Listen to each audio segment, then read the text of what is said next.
नमस्कार, आदाब।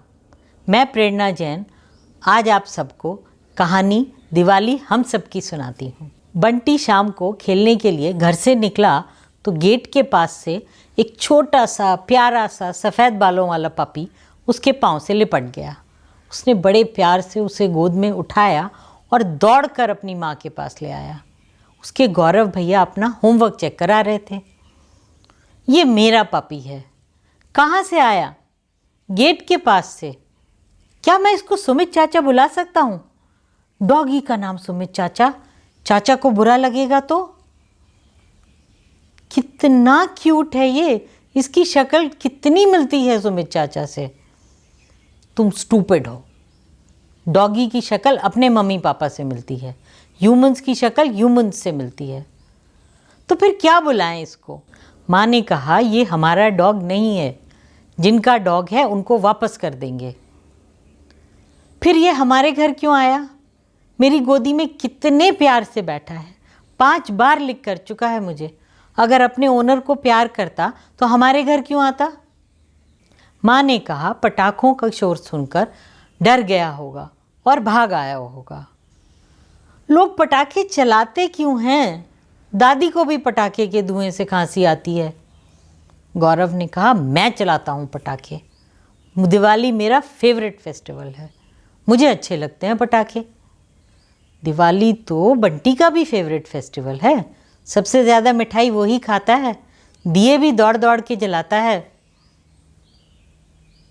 तुम बहुत गंदे हो, तुम्हारी वजह से दादी को खांसी आती है, तुम्हारी वजह से ही सुमित चाचा अपना घर छोड़ के भाग आए।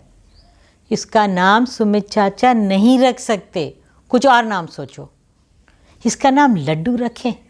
मैं रख सकता हूँ इसको, फिर इसको लड्डू बुलाएंगे। जिसका डॉग है वो रो रहा होगा, क्या वो मेरे जितना बड़ा होगा? मुझे क्या मालूम, भैया मुझसे बड़े हैं, मैं किसी से बड़ा नहीं हूँ। मुझे डॉग चाहिए या छोटा भाई चाहिए।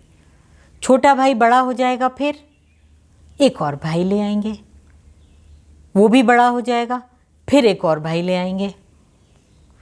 गौरव ने गुस्से से कहा कहाँ रहेंगे इतने सारे भाई? मैं तुझे अपने कमरे में रख रहा हूँ, यही बहुत है। माँ ने गुस्से से कहा दोनों चुपचाप। मैंने चौकीदार को बोल दिया है, अगर डॉग का ओनर आकर पूछेगा तो वो हमारे घर का पता बता देगा। इसका नाम लड्डू है, डॉग नहीं है। हम लड्डू को नहीं रख सकते। तुम स्कूल जाते हो, गौरव स्कूल जाता है, मैं ऑफिस जाती हूँ, पापा ऑफिस जाते हैं, लड्डू का ध्यान कौन रखेगा? आप घर नहीं रह सकती क्या? मेरे इतने सारे फ्रेंड्स की मम्मी घर पे रहती हैं, सब अलग अलग होते हैं। किसी को स्कूल जाना होता है, किसी को ऑफिस जाना होता है, कोई घर पे रहता है। हम दोनों काम करते हैं तभी तो घर का खर्चा चलता है। सब्ज़ी वाले का, दूध वाले के पैसे देने होते हैं, तुम्हारे स्कूल की फ़ीस भी देनी होती है ना। गौरव बीच में बोला तेरे लड्डू के बिस्किट के पैसे भी तो देने होते हैं। आजकल मेरी और गौरव भैया की छुट्टियां हैं, हम तब तक रख सकते हैं लड्डू को। अगर कोई लेने नहीं आया तो सोचते हैं। बंटी ने लड्डू को गोद में उठाया और अपने बिस्तर में लेटा दिया। दोनों चिपक कर सो गए। सुबह सुबह घंटी बजी तो लड्डू ज़ोर ज़ोर के भौंकने लगा। बंटी ने उसे गोद में उठाकर चुप कराने की कोशिश की, पर वो छिटक कर दरवाजे की तरफ भाग गया। माँ ने दरवाज़ा खोला तो वहाँ एक छोटी सी लड़की अपने पापा के साथ खड़ी थी। लड्डू उस लड़की के पाँव से लिपटकर उसे चाटने लगा। बंटी हैरान होकर चुपचाप देखता रहा। उस लड़की का नाम चिंकी है, लड्डू उसी का डॉग है। रात को पटाखों के शोर से डर कर भाग आया था। चिंकी के पापा ने बंटी की मम्मी को ब्रूनो का ध्यान रखने के लिए थैंक यू बोला। लड्डू का असली नाम ब्रूनो है। चिंकी के पापा बंटी की शक्ल देखकर समझ गए कि बंटी को ब्रूनो से प्यार हो गया है। ब्रूनो है ही इतना प्यारा।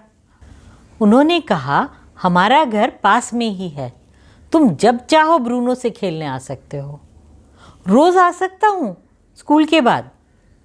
माँ ने कहा होमवर्क ख़त्म करने के बाद। क्या मैं इसको लड्डू बुला सकता हूँ? चिंकी ने कहा लड्डू क्यों? इसका नाम ब्रूनो है, तुम ब्रूनो बुलाना, मैं लड्डू बुलाऊंगा। ये कंफ्यूज हो जाएगा ना फिर। अच्छा ठीक है, मैं भी उसको ब्रूनो बुलाऊंगा। आज शाम को आओगे तुम? आजकल मेरी छुट्टियां हैं। बंटी ने माँ की तरफ देखा।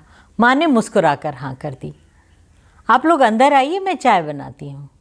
बंटी ने चिंकी से कहा, तुम चॉकलेट खाओगी? बहुत अच्छी है, मेरे पापा लाए थे। उसके बाद बंटी, चिंकी बहुत देर तक ब्रूनो के साथ खेलते रहे। ये थी कहानी दिवाली हम सब की। दोस्तों, दिवाली खुशियों का त्यौहार है। इन खुशियों में आसपास के जीव जंतुओं को भी शामिल करें। दिवाली मुबारक।